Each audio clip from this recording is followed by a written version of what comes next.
Hey DIYers, welcome to my video where I'm going to show you how I put together a very economical, very low-tech fence extension table for the new table saw that I just picked up at one of the big box hardware stores. I shopped around for table saws and I looked for something that wasn't the lowest price, but I didn't need commercial grade.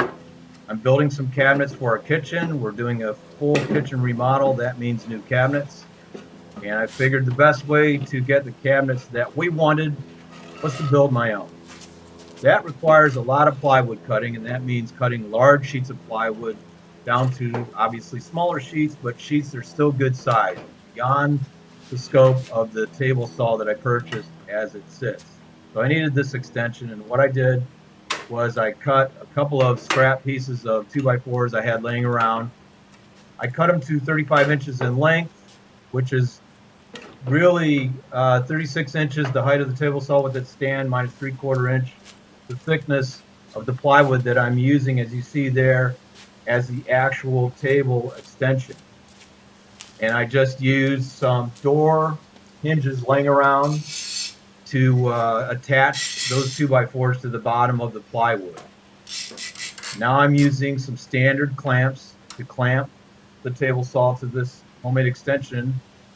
There's a lip on the right side of the table saw as you're looking at it, and that allows you to attach anything to that right side. What I did was I used a very thin strip of plywood and attached that to the bottom to allow these clamps to have a little bit of a grip. So if you can look closely where I'm tightening the clamps, you'll see that little strip of plywood. That allows me to tighten this extension to the table saw itself. So you want real stability. You'll get that after you clamp the table saw extension to the table saw itself. And now I'm using a 1x3 piece of lumber. I just place that on the extension wherever I need to cut. In this case, if I were going to be cutting about maybe, let's just say 18 inches to 2 feet, I would put the fence right about here.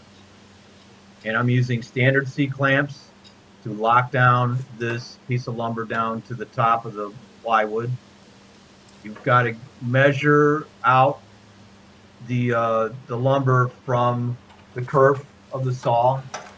And once you got the measurements just right, you can clamp your C-clamps down to the lumber, and you have a nice stable fence, and you can make dozens of cuts. Cut all day and get the same length or width that you need. So as you can see, it's pretty low tech. It's not, real precise. It's very precise, obviously, once you've got the measurements down and you've got the clamps tightened down. Now I'm removing the fence that came with the table saw, and we're ready to go. Here's a scrap piece of plywood that if I were going to cut right now, I would just bump it up against the fence for some nice straight cuts and go to town. Always use your guards and your safety gear. Make sure everything is snug, everything is tight. Make sure you're on a flat level surface. And use your work gloves and safety goggles. So I hope this helps. This was very low cost, and it works great for our purposes. Have a great one.